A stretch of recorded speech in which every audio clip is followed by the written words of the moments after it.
Glória a Deus. O tema dessa mensagem é isso, uma igreja bíblica, ela procura ser uma igreja saudável. Entenda que estou colocando as mensagens, não naquilo que somos, mas naquilo que nós queremos ser, porque ainda não somos uma igreja totalmente bíblica, e ainda também não somos uma igreja totalmente saudável. Então entendam, trabalhar a visão da igreja é trabalhar para o presente e olhando para o futuro, de que um dia eu creio que nós seremos, em breve, uma igreja bíblica e uma igreja saudável. Abra sua Bíblia lá em Efésios capítulo 4, verso 25 ao 32. Efésios capítulo 4, verso 25 ao 32. Da mesma forma que você tenta tantas vezes ser saudável no seu corpo, eu sei que tem muitas pessoas que gostam e são, né? Pessoas que caminham, fazem academia, né? Pessoas que se exercitam, tem pessoas que acabam virando vegano ou aí vegetariano. Alguém aqui é vegano ou vegetariano? Segue essa linha? Tudo na carne, ei, aleluia. Né? Ninguém gosta de ficar sem carne, né? Mas mesmo não sendo vegetariano ou vegano, você consegue sim ter uma alimentação saudável, né? E buscar ter uma vida saudável não é só no físico, mas também no mental, cuidar da mente, cuidar da alma, porque nós somos um ser, como diz muitas vezes o presbítero Val, né, na sua fala, somos um ser tricotômico, né? Somos corpo, alma e espírito.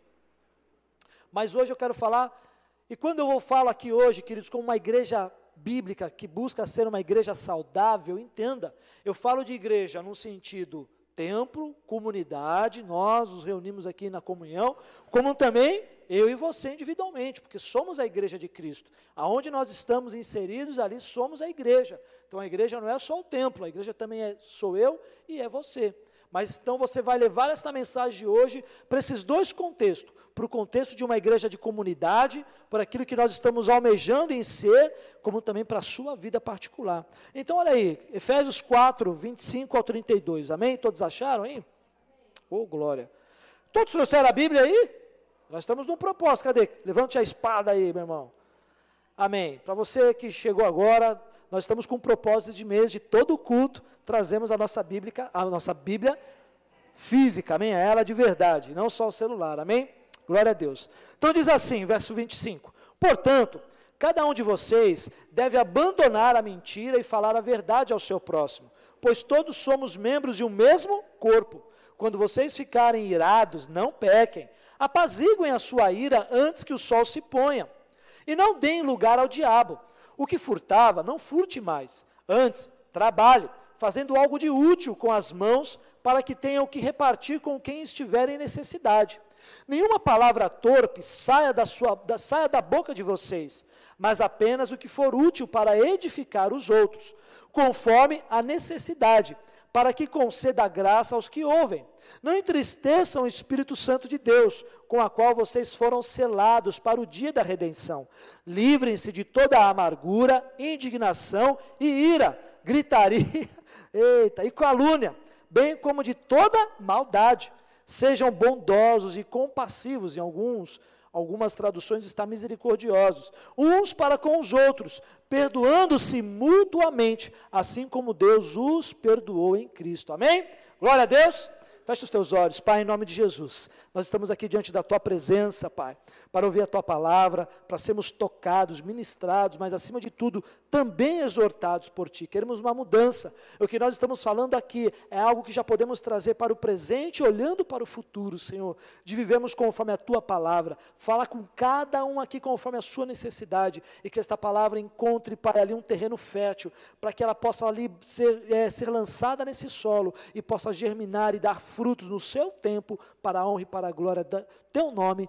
Amém e amém. Queridos, quando o apóstolo Paulo escreveu esta carta, ele estava preso, possivelmente em Roma, e ele escreve esta carta, a carta de Éfeso também, por mais que foi uma carta escrita à igreja específica, é uma carta de um contexto universal, de um contexto que serve para nós até os dias de hoje. E a cidade de Éfeso, por exemplo, ela era uma cidade romana, né, numa província romana, que ficava ali na região da Ásia, muito conhecida, era uma cidade muito importante, porque ela ligava a Ásia Ocidental com o Império Romano. Então, tudo se passava por aquela cidade. Era uma cidade que tinha muita importância econômica.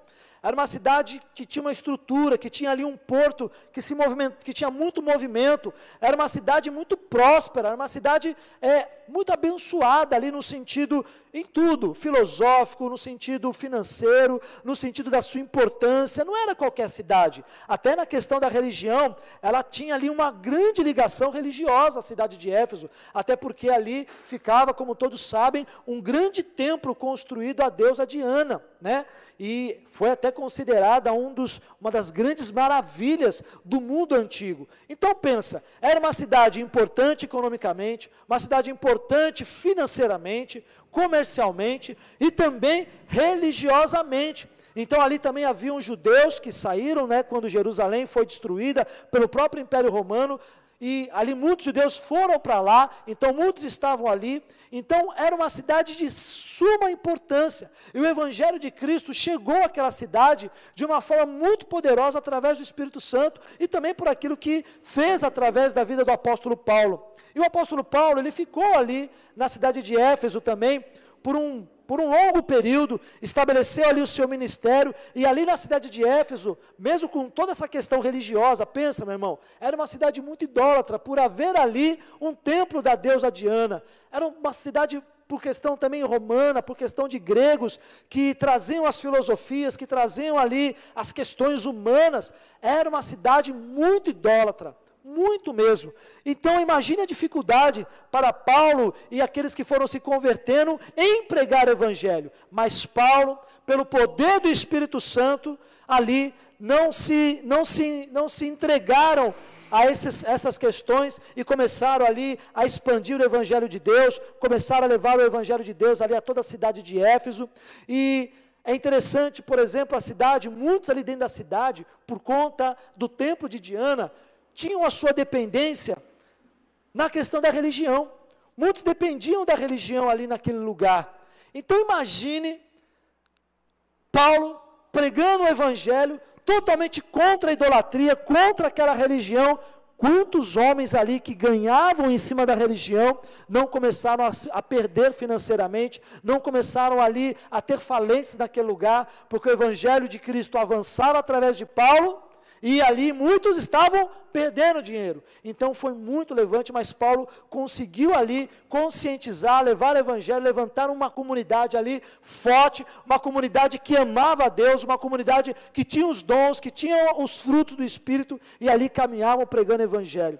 E o propósito dessa carta que Paulo escreve à igreja lá em Éfeso, não mais quando ele já estava lá, mas quando ele já estava preso, porque ele ficou sabendo de muitas coisas que estavam acontecendo na igreja muito tempo depois. Então Paulo escreve para conscientizar ali os crentes que haviam em Éfeso acerca do compromisso que eles tinham com a igreja de Cristo. Ele levava essa conscientização: olha, vocês têm um compromisso não comigo, mas simplesmente com Cristo, com o Evangelho, com a obra da cruz. E a responsabilidade da igreja, queridos, em manter a unidade, em ser corpo, em manifestar. Ele mesmo fala no capítulo 3, no verso 10, ele fala em manifestar ali, não apenas a cidade, mas o mundo, a multiforme sabedoria de Deus. Então Paulo escreve esta carta à igreja lá em Éfeso e diz: olha, vocês precisam ter consciência do compromisso que vocês têm com Deus, com Cristo, com o Evangelho. Parem com algumas coisas, né? Parem de ter algumas atitudes, de ter algumas condutas erradas. Parem, porque vocês têm o dever e o compromisso de anunciar a Cristo, de anunciar a obra da cruz, de anunciar um Cristo ressurreto e de mostrar ao mundo que Deus tem uma multiforme sabedoria de lidar com a humanidade. Ele é um Deus que ama, Ele é um Deus justo, Ele é um Deus bondoso, Ele é um Deus compassivo, Ele é um Deus misericordioso. Mostrar a plenitude do nosso Deus. Quando nós olhamos e ele fala dessa multiforme sabedoria, implica numa questão de ser único, de ser uniforme em tudo que ele faz. Deus, ele não é preso aos regimentos humanos. Deus não é preso à sua religiosidade. Deus não se prende naquilo que você acha, naquilo que você crê. Não, Deus não se prende a épocas. Deus não se prende a momentos. Não, Ele é Deus e aquilo que Ele faz é soberano. Deus tem o controle de todas as coisas. até num dia como hoje, dia de paz, onde muitos sentem aquele espírito de orfandade com você, Pai. Olha que lindo, né? Muitas vezes a gente olha um Deus e lemos na Bíblia aquele Deus do Antigo Testamento, um Deus que por conta do pecado do povo, lançava as mãos sobre aquele povo, o corrigia, o exortava, mas ao mesmo tempo a gente olha para um Deus que amou o mundo de tal maneira, que deu Jesus Cristo, seu Filho único, para todo aquele que nele crê não pereça, mas tenha vida eterna. Esse é um Deus que nós servimos, é um Deus que pensa, mas é um Deus que te ama, é um Deus que é bondoso, é um Deus longânimo, é um Deus misericordioso sobre as nossas vidas. Este é o nosso Deus Pai. Obrigado por só o amém seu. Esse é o nosso Deus Pai. Ele tem uma multiforme sabedoria. Queridos, o projeto de Deus para nós como igreja local, e também como você sendo igreja, é corresponder à expectativa de Deus, e expressar isso, em criatividade, em sabedoria, multiplicar isso que Deus tem dado a você. Essa é a expectativa de Deus. A palavra em Romanos fala que a criação aguarda ansiosamente a manifestação de quem? De Deus? Não, dos filhos de Deus. Eu e você temos que corresponder a essa expectativa. E minha pergunta é hoje, você tem correspondido à expectativa de Deus para a sua vida, daquilo que Ele tem para você? Você tem correspondido? Porque uma igreja saudável, uma igreja bíblica, é uma igreja que vai olhar para a palavra de Deus, vai olhar para aquilo que Deus fez, aquilo que Deus quer fazer, vai falar, Senhor, eu preciso corresponder àquilo que o Senhor tem preparado para mim, como membro, como indivíduo, mas também como igreja. Isso é ser saudável. Porque, olhando para o nosso corpo, quando a gente fala de alimentação, a gente costuma sempre a comer coisas que não prestam, como também a gente divide aquele momento em comer coisas que são boas. Quem passa por aquele momento em semana, a pessoa que faz dieta, ela é o seguinte, entra na segunda-feira, ela entra regulada na alimentação, não é verdade? Estou mentindo? Todo. Segunda, né, Alex? O Alex já está ali assim, eu faço tudo isso, não menos naquilo. É verdade. A gente entra na segunda regrado, eu vou comer alface, vou comer salada, vou só fazer um franguinho grelhado, eu vou chegar à noite, eu vou só comer um franguinho, o meu almoço vai ser aquele punhadinho de arroz. Você passa assim de segunda a sexta, não é verdade, Alex? Chega no sábado, tem naquele churrasco.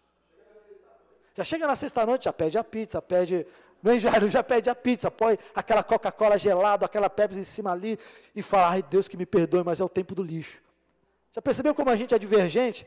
Né, cara? A gente fala assim, agora é o dia do lixo, eu mereço aquela pizza gordurosa, cheia de massa, eu mereço aquele refrigerante que desce e vai me corroer todo por dentro, eu mereço. Eu também sou assim, querido, e tenho engordado, graças a Deus. Amém. A pastora fez um cuscuz esses dias, comi todo o cuscuz. Peguei a receita, a pastora sabe fazer aquele cuscuz paulista, e a gente manda bala.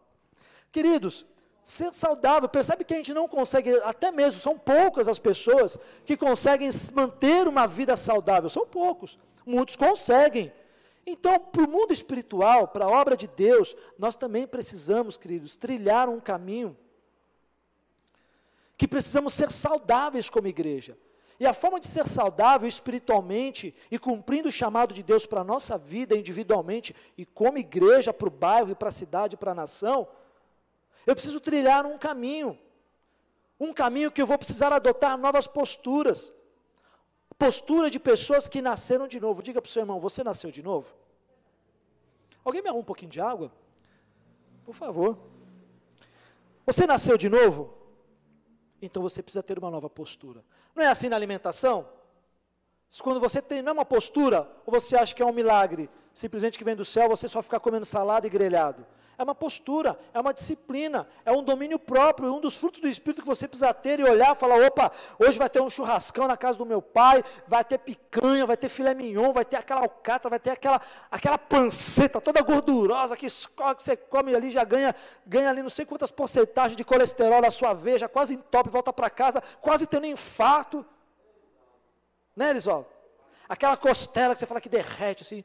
É postura de falar assim, não, eu estou numa dieta, eu estou numa vida saudável, então eu vou olhar para aquela carne e vou fazer que Deus te repreenda na minha vida.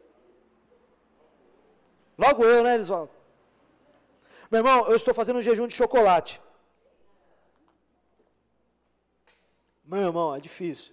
A gente foi ontem ministrar, fazer um culto de ação de graça na boda de aniversário de casamento de uma amiga da pastora, e tinha brigadeiro. Tinha ou não tinha, amor? Tinha refrigerante, eu estou de jejum de refri também. Querido, não é fácil não, eu gosto de um chocolate. Eu gosto, mas tenho persistido. E preciso ter controle. Então, a postura espiritual na nossa vida é da mesma forma. Precisamos trilhar um caminho de uma nova postura, se nós queremos ser uma igreja saudável. E essa postura não está naquilo que o pastor Marcelo coloca de projetos, de princípios para uma igreja. Não, está aqui, na palavra de Deus. Quer viver a visão da igreja? Viva a palavra de Deus. Quer cumprir a missão que Deus deu a você e à igreja? Viva a palavra de Deus. Eu quero aqui pontuar rapidamente pontos para nós adotarmos a partir de hoje, debaixo desta palavra de Efésios, um trilho que nós devemos trilhar a partir de agora para ser uma igreja saudável. Que esta palavra venha entrar no seu coração e você fala, meu Deus, eu quero sair aqui hoje com uma nova postura na minha mente, no meu espírito, para atitudes novas dentro daquilo que Deus tem para a minha vida. E a primeira que nós olhamos deixar a mentira e falar a verdade. A exortação bíblica, meu irmão, não é só para a mentira ser deixada para trás, mas para a verdade ser falada. Eu preciso lidar com a verdade. A verdade de Deus, ela é absoluta sobre a nossa vida. Absoluta. Ela não vai depender de circunstâncias, de momentos, das pessoas ou dos lugares. A verdade não pode ser manipulada por você e por mim. Não, ela tem que ser algo que precisa ser escancarado na minha vida e não escondido.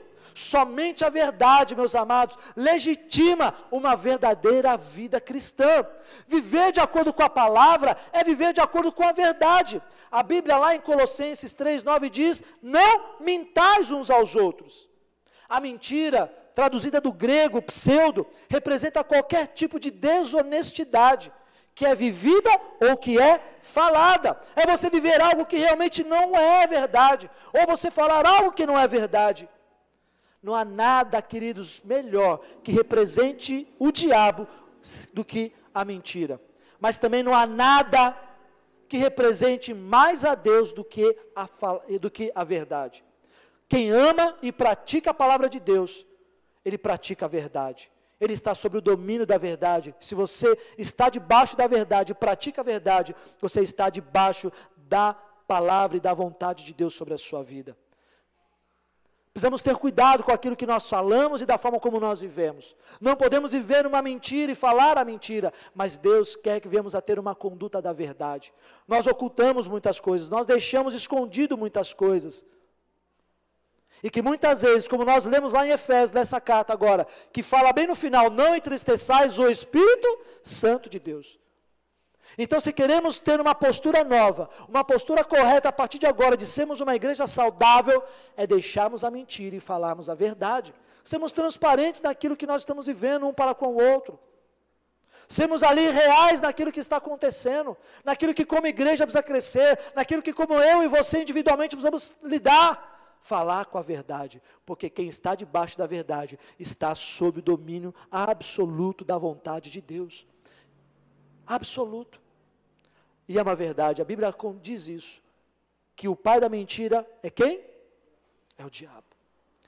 Mas a verdade é para aqueles que são filhos de Deus.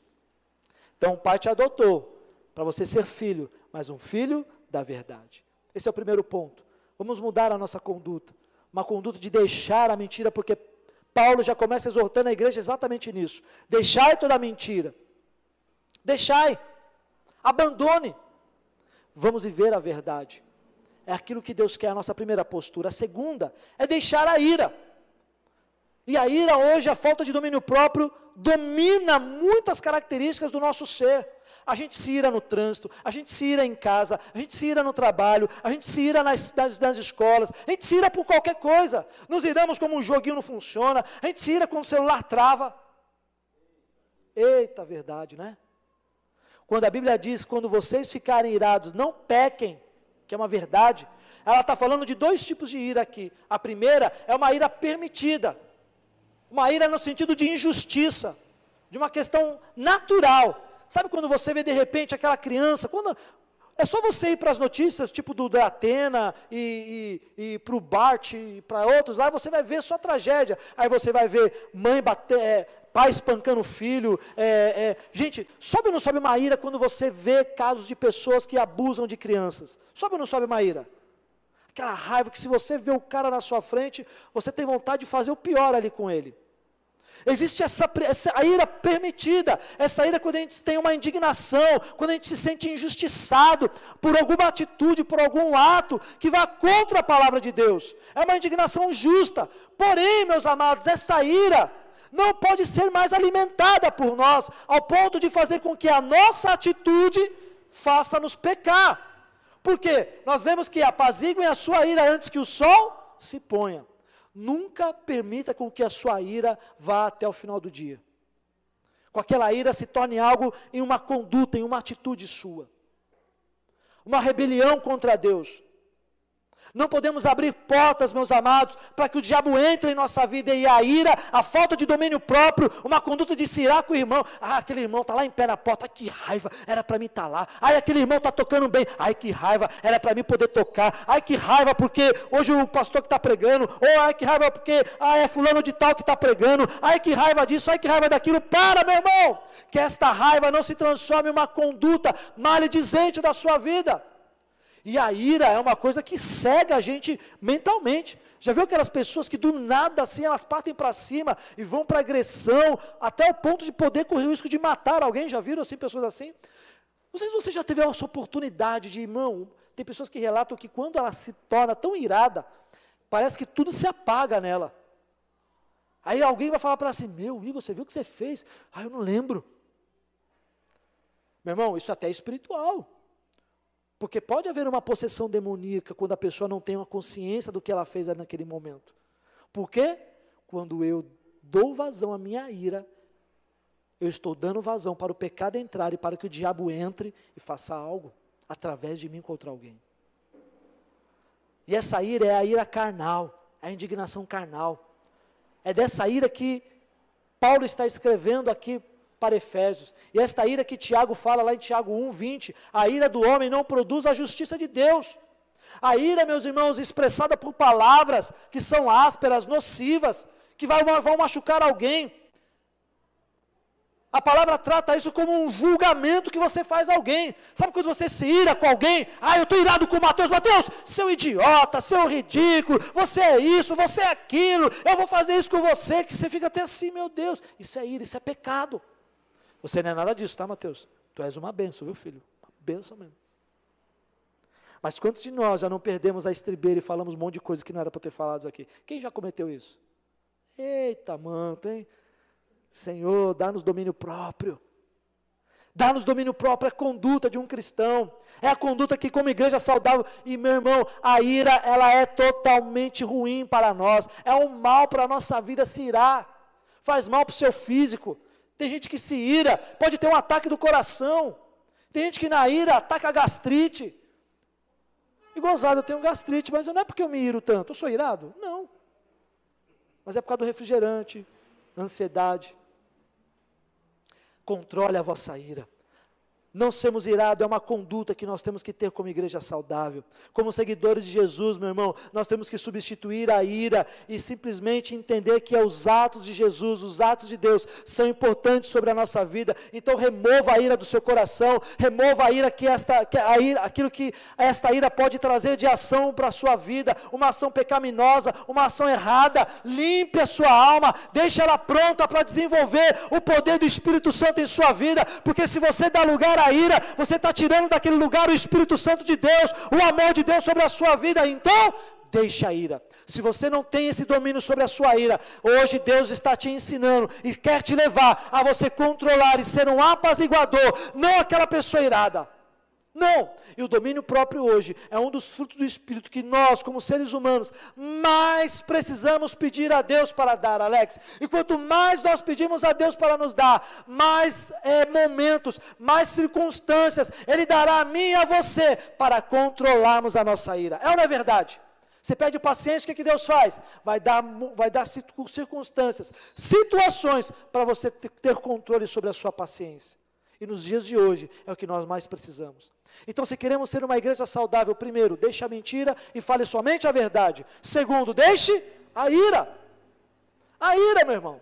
O terceiro é, fale com propósito. Olha no versículo 29 que diz, não saia da vossa boca nenhuma palavra torpe. O termo torpe em grego significa sapros, e quer dizer podre, sem valor, algo de zombaria, palavras chulas, coisa grosseira. A palavra torpe também pode trazer uma derivação de coisa cínica, sarcástica, coisas obscenas, que quem ouve traz para ela um conteúdo maligno e não conteúdo de edificação. Eu preciso aprender a falar aquilo que edifica e traz graça aos ouvidos das pessoas. São conversas fúteis, imorais, que não trazem nenhum tipo de valor, não agregam nada para nós, espalham podridão, contaminam o coração das pessoas, nos enchem de mágoa, de ira, de amargura, conspiram contra a minha vida, conspiram contra a unidade do corpo. Quando eu sou uma pessoa que tem uma conduta de utilizar palavras torpes, ou viver com pessoas que utilizam-se desse tipo de palavreado, eu trago sérias consequências. Eu estou indo contra a unidade, porque eu estou aqui soltando as minhas pérolas, ou estou ouvindo pérolas, que também eu vou soltar as pérolas. Eu falo pérolas porque tem palavras que, meus amados, nos machucam. São conversas fúteis. Precisamos aprender a ter no nosso vocabulário palavras que edificam, palavras que geram propósito na vida de alguém, palavras que vão gerar algo de frutificação na vida de alguém. A palavra torpe, juntamente com a mentira e a ira, entristecem o Espírito Santo de Deus. Porém, o nosso falar deve ser construtivo, o nosso falar deve ser edificante, o nosso falar deve ser uma análise que expressa a verdade de Deus, e que se fale na hora certa, e se fale aquilo que é correto, e com propósito. Gente, quem já teve aquela experiência de falar alguma asneira no momento que não era para ter falado? Eita, é ruim, né? Ai, não era para ter falado isso. Aqui de púlpito, às vezes a gente fala algumas coisas, mas não fala muito não, às vezes eu falo. Ou aquele momento que você tinha que trazer uma palavra, mas você trouxe algo totalmente contrário. Ou quando você participa de algo que não procede com o seu propósito. Às vezes é melhor a gente se calar, sabia? Nós precisamos muitas vezes aprender a falar o mínimo possível, mas falar aquilo que é correto, e aquilo que é certo, e aquilo que vai trazer edificação a alguém. Portanto, meus amados, falem de uma forma sábia, honesta, uma forma que nenhuma pessoa possa ser ali destruída por aquelas palavras. Nessas horas é melhor você ficar quieto.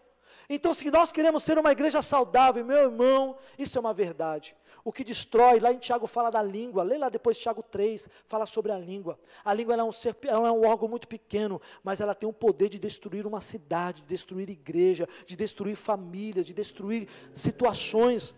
A gente olha aí no próprio governo o que acontece no Brasil.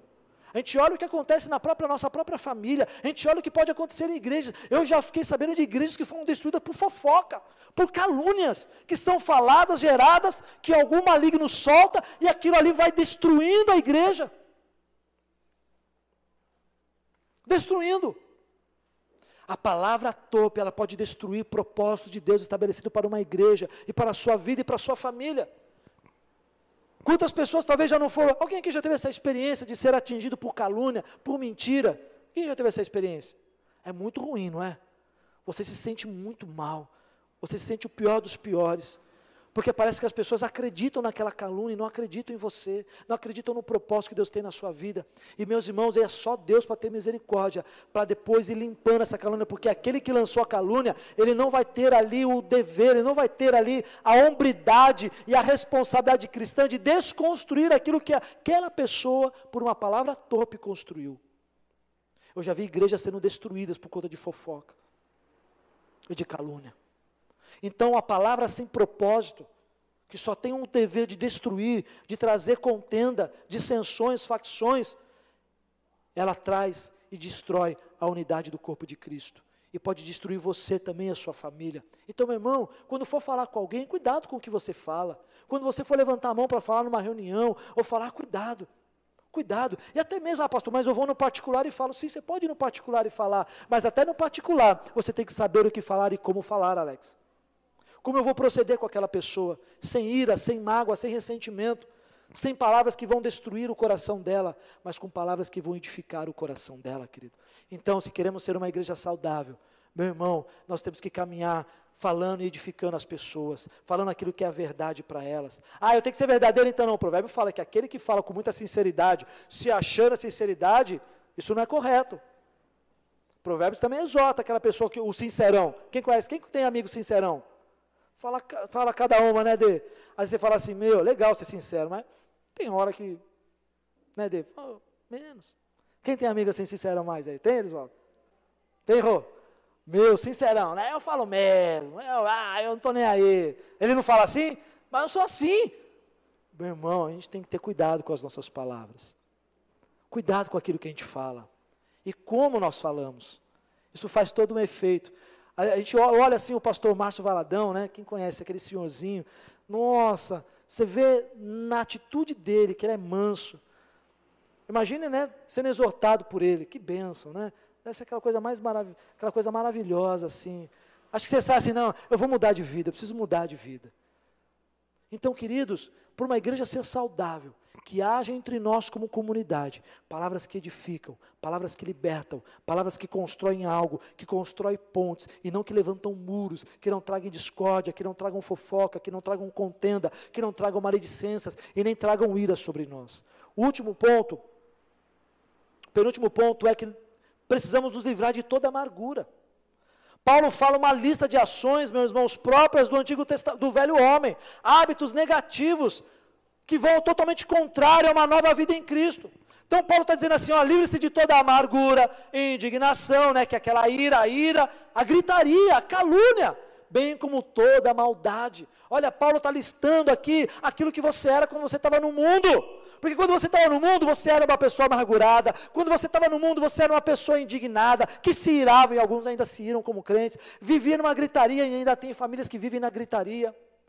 Pessoas caluniosas, você era um caluniador, você só queria a maldade das pessoas. Meu irmão, isso é uma lista da minha velha natureza, do velho homem, mas eu aceitei Jesus, Ele me salvou, Ele me adotou como filho. A partir de agora eu preciso ter uma conduta semelhante a um filho que foi transformado, que foi mudado, que foi restaurado. Eu preciso não mais me indignar, eu preciso não mais andar debaixo da amargura, mas eu preciso perdoar, eu preciso liberar perdão e ser perdoado. Eu não preciso mais gritar, eu não preciso mais mirar, eu não posso mais levar calúnia, eu não posso mais ter um coração voltado para a maldade, mas porque Deus me transformou, e por eu ser uma nova criatura em Cristo, e por querer viver a verdade da palavra, eu vou ter hábitos novos que vão mudar a minha vida. Isso é o dever de uma igreja saudável. Mas a palavra amargura é a fonte de todos os maus hábitos. Amargura significa ter uma disposição ruim, dura, maliciosa. Aquela pessoa amargurada, ela sempre persevera ali, não, eu estou certo, não, eu não vou dobrar minha serviço, eu não vou abrir mão, eu não vou torcer o braço. Uma pessoa amargurada, ela está sempre triste, ela está sempre ofendendo alguém. Uma pessoa amargurada, ela nunca perdoa, ela nunca tem a possibilidade de liberar perdão para alguém. Uma pessoa amargurada, ela é sempre sarcástica, já viu isso? Aquela pessoa que está sempre falando malícia, sarcasmo, sempre usa de algo para manipular alguém. Essa é a pessoa amargurada, ela sempre tem algo para destruir de um sentido e trazer contenda a alguém. Meu irmão, Paulo está dizendo, livre-se de toda amargura, e a amargura é a falta de perdão. A amargura é quando você deixou aquela raiz de uma ofensa ou não entrar no seu coração e você não quer liberar perdão para aquela pessoa. Dizer, olha, Alex, eu te perdoo. Mesmo que Amém, filho. Eu te perdoo, Roberto. Eu te perdoo, Aguinaldo. E nós desejamos mais ficar amargurados do que propriamente liberar o perdão e não viver mais uma vida de ofensa. Meu irmão, uma pessoa amargurada se torna insensível, ela se fecha para a presença do Espírito Santo, ela se fecha para a obra redentora da cruz. E uma pessoa amargurada, ela traz um ambiente muito horrível para a família, para ela mesma, para a igreja. É claro que a igreja é o lugar de pessoas amarguradas, mas para as pessoas amarguradas que querem receber o perdão e liberar o perdão e querem mudar de vida. A igreja é um hospital. A gente não pode querer receber na igreja todo mundo que é sã, senão isso aqui não é um hospital, não é a vontade de Deus, pelo contrário. Só que eu e você que já estamos caminhando como igreja, a gente precisa ter no nosso coração liberto disso, de toda amargura. Hoje, no dia dos pais, talvez há muitos que são amargurados por conta do pai. por conta da ausência do pai. Talvez muitas pessoas hoje, nesse dia, amarguradas porque perderam o pai e não conseguiram vencer o luto. Hoje há muitas pessoas talvez amarguradas pelas palavras do pai. Quantas pessoas talvez já não foram aqui amarguradas porque só ouviram palavras destrutivas do seu pai, nunca receberam um carinho, amor, nunca receberam algo profético sobre a sua vida, nunca receberam um abraço, um te amo do seu pai.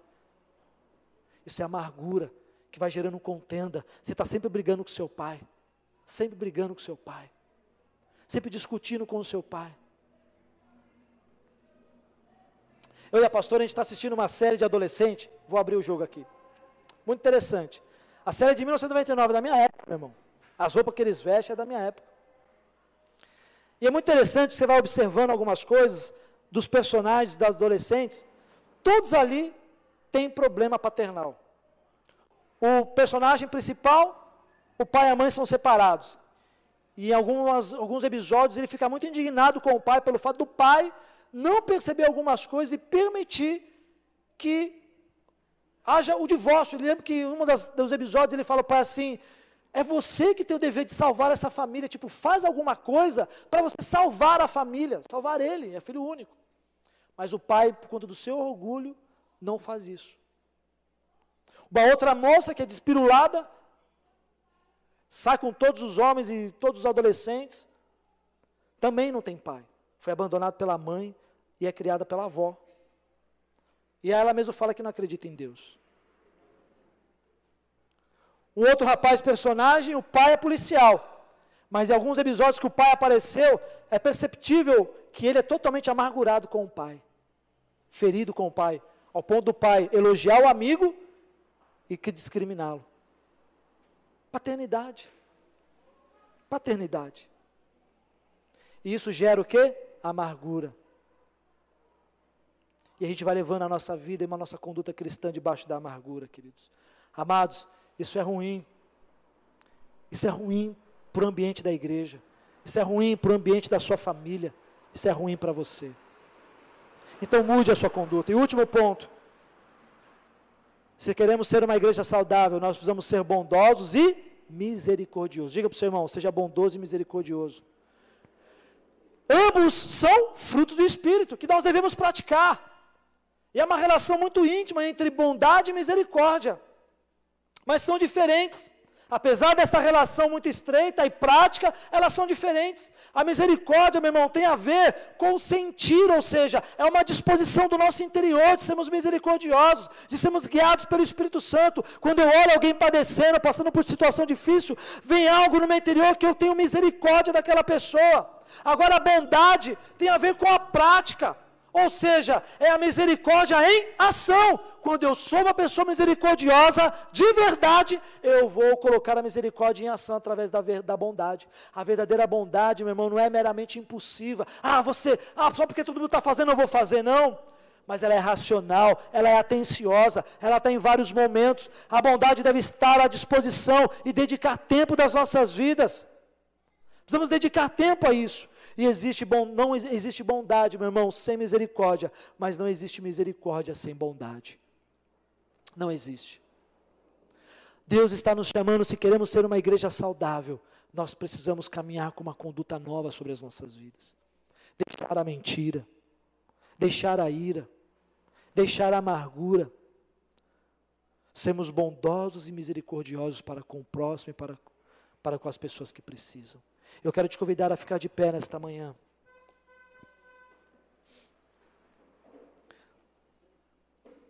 Qual tem sido a conduta que você tem tido? Entenda que ser igreja saudável é também ser saudável. A gente quer ser saudável fisicamente, mas percebe que a gente não quer ser saudável emocionalmente? A gente tem um monte de perdão para liberar, para receber. A gente é amargurado com pessoas. A gente é amargurado com o próximo. A gente não tem atitude de misericórdia e nem atitude de bondade muitas vezes. Nós vamos para a igreja não no sentido de dar, mas a gente vai para a igreja no sentido apenas de receber. Quem já falou isso assim? Eu quero ir para a igreja de receber uma unção poderosa. Eu quero ser tocado. Mas a gente nunca fala assim: hoje eu quero ir para a igreja, eu quero dar um abraço, eu quero levar o amor, eu quero ser misericórdia com os irmãos, eu vou levar uma cesta básica aqui, eu sei de um irmão que está passando necessidade, eu vou colocar a minha bondade em ação, eu vou levar a minha oferta, vou levar o meu dízimo, eu vou ajudar o pessoal no bazar, eu vou ajudar em outros projetos sociais. Mas a gente sempre tem um intuito e uma construção feita em nossas vidas de que a igreja é um lugar de só receber. Eu vou receber hoje a unção, vou lá receber a alegria, vou receber uma palavra, vou receber uma oração, vou receber, mas nunca pensamos em dar. E a conduta que Paulo nos chama a ter uma igreja saudável é uma conduta do dar, porque eu vou dar a verdade, eu vou dar a paz e não a ira, eu vou dar a liberdade e não viver a amargura, e eu vou dar bondade e compaixão para com o próximo. O que você tem recebido da parte de Deus? Como que está o seu espírito nesse momento? Amados, o desejo do nosso coração é que sejamos praticantes da palavra de Deus. Não é fácil praticar a palavra. É fácil? Quem acha que é fácil praticar a palavra? É difícil, né? No mundo de tantas dores, de tantas aflições, de tantas dificuldades, tantas famílias sofrendo e tantas coisas acontecendo, hoje a raiz da amargura está muito mais forte na igreja e no mundo. As pessoas se ofendem, logo partem para a ira, se matam, se discordam, se caluniam. Deus hoje quer trazer algo novo sobre as nossas vidas. Eu queria que você fechasse os teus olhos nesta manhã e refletisse: Senhor, eu não tenho vivido uma vida saudável espiritualmente. Eu tenho tido condutas que não têm agradado ao Senhor, porque Paulo termina esses versículos iniciais dizendo: não entristeçai vós o Espírito Santo de Deus. Minha pergunta para você hoje: temos entristecido o Espírito Santo? Você tem entristecido o Espírito Santo com as suas atitudes? Você tem entristecido o Espírito Santo com o seu falar? Pare para pensar agora. E eu quero que você chame o Espírito Santo bem próximo de você agora. Feche os olhos, sabe? Imagine isso. O Espírito Santo se aproximando e dizendo: filho, filha, esses dias você tem feito isso. Esses dias você tem tomado tipo de atitude. Você não tem perdoado. Você não tem decidido receber o perdão. Você está triste, amargurado, irado. Meu irmão, a palavra não fala assim: vamos entristecer a Jesus ou a Deus, mas fala do perigo de nós entristecermos o Espírito Santo dele. Talvez durante a semana, talvez durante a minha vida, eu tenha entristecido o Espírito Santo com atitudes que não convêm a ele. Preste atenção numa coisa enquanto você vai falando com o Espírito Santo agora. Às vezes nós temos posições que são autodestrutivas para nós. A amargura só destrói a você. A falta de perdão só destrói a você. A ira destrói a você. É você que está sendo destruído pelo diabo. É a sua família que está sendo destruída pelo diabo. Deus hoje está nos chamando para um novo posicionamento diante dele.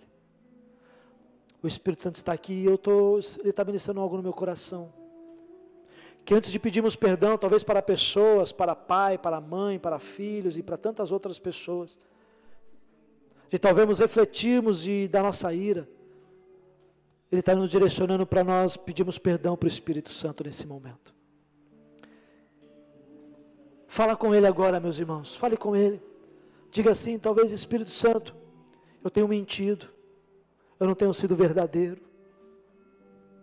Espírito Santo, eu tenho mirado em muitas vezes, perdido a paciência, não tenho tido controle nas minhas emoções, tenho pecado. O próprio descontrole me faz pecar, porque eu posso estar adulterando, eu posso estar vendo pornografia, eu posso estar me prostituindo, posso estar caindo nos vícios. Espírito Santo, me perdoe, porque eu tenho sido uma pessoa amargurada, cheio de dor, cheio de traumas. Feche os teus olhos e começa a falar com Ele. Você tem sido uma pessoa que não tem tido misericórdia nem bondade no seu coração. Começa a falar com o Senhor nesse momento, queridos. Agora não é o momento de falarmos assim, que a igreja vai ser saudável, mas é de que você será uma pessoa mais saudável na presença dEle. Começa a falar com o Espírito Santo agora, vai falando você. Há coisas que é você e Deus. É você e o Espírito Santo de Deus. É você e Ele nesse momento. Não é o pastor, não é a pastora, não é outras pessoas, é você e Deus nesse momento. Começa a falar com Ele. Começa a pedir perdão para o Espírito Santo de Deus. Começa a pedir perdão para o Espírito. Ele diz, Paulo está dizendo, não entristeçai vós o Espírito Santo de Deus. Não entristeça Ele. Viva a verdade, abandona a mentira. Não ireis, não peque diante da ira. Não tenha uma vida de amargura, de solidão, uma vida de tristezas, mas sejam compassivos e misericordiosos diante do Senhor. Espírito Santo, começa agora a trabalhar no coração dos teus filhos.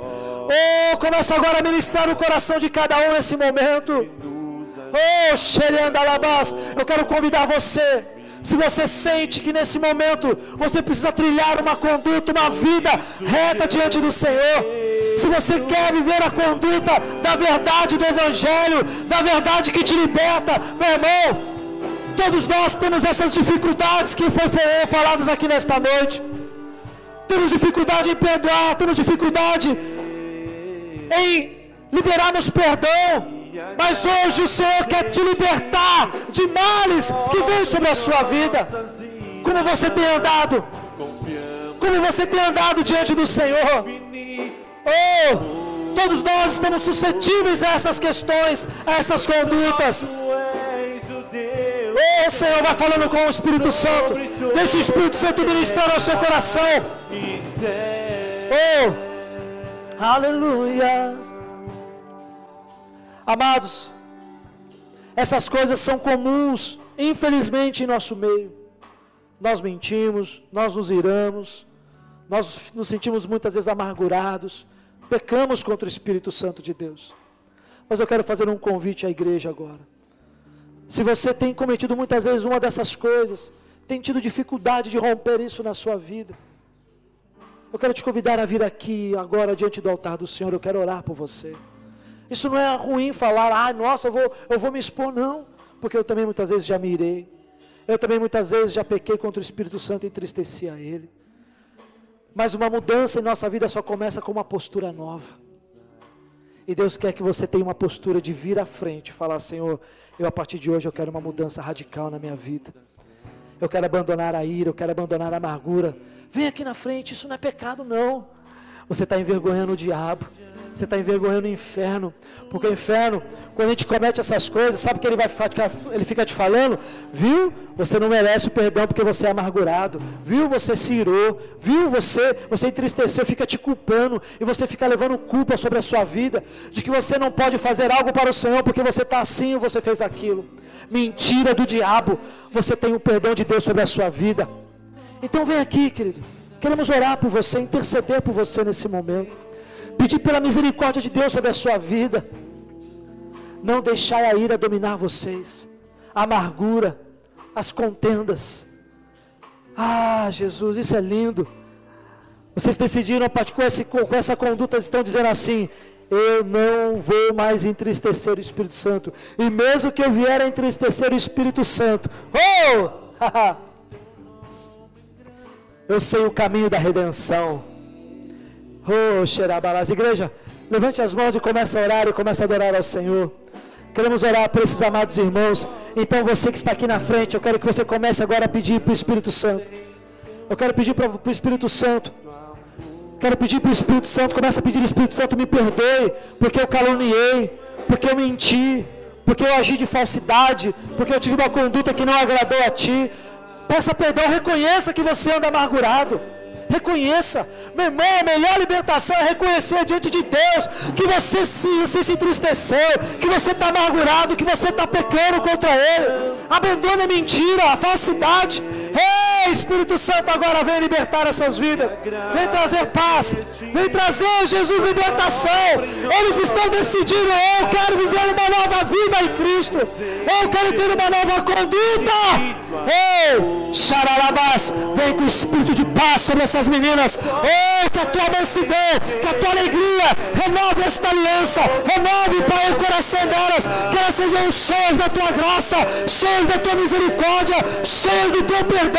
Oh, Espírito Santo, que elas possam praticar a tua justiça, que elas possam praticar a tua bondade, atos de misericórdia, atos de bondade, sejam cheias do Espírito Santo, sejam cheias do poder da palavra, da verdade. Oh, Jesus, vem, Pai, vem trazendo cura, vem trazendo liberdade, que toda raiz de amargura nós agora anulamos sobre estas vidas, que toda ira, que toda falta de domínio próprio, oh, nós damos uma ordem pelo reconhecimento destas vidas, que saia no nome de Jesus. Sejam livres, que a verdade venha sobre vocês, que a alegria domine o coração de vocês.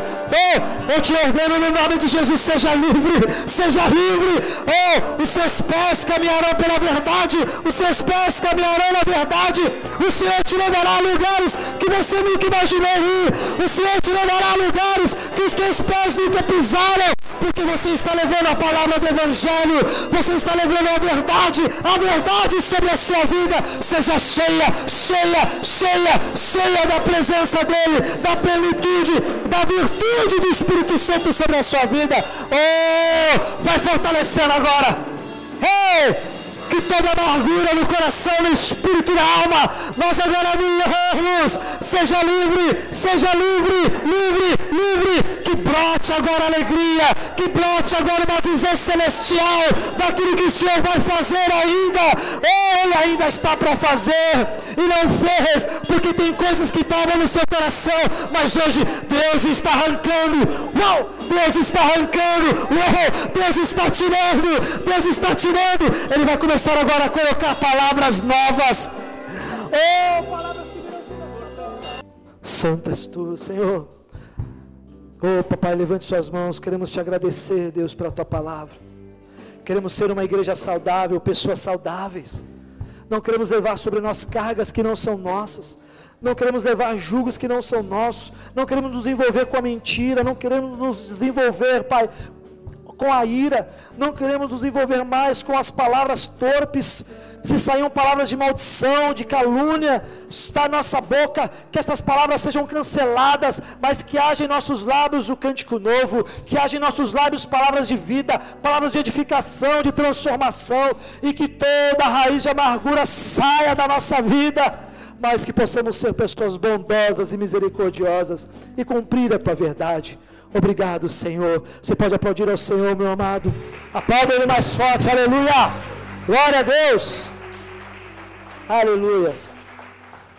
Oh, amém, queridos. Seja saudável, amém? Seja uma igreja saudável. Você é a igreja do Senhor.